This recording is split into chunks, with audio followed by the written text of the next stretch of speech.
भविष्यात आपण जरी आपल्या मुलांना मराठी शाळेत टाकलं नाही तरी मराठी भाषेचं महत्त्व, ती भाषा त्यांना पटवून देईल. जरी आपण त्यांच्याशी मराठीतच बोलू,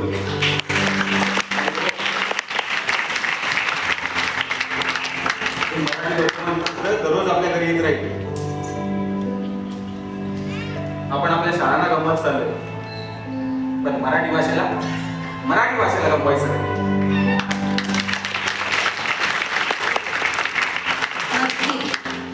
आणि आता तर मराठी भाषेला अभिजात दर्जा मिळाला, त्याच्यामुळे तिचं संवर्धन करणं, तिचा सन्मान करणं हे आलंच.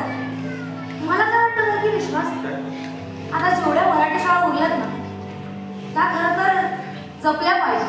कारण की मराठी शाळा टिकल्या तरच तर मराठी भाषा टिकेल.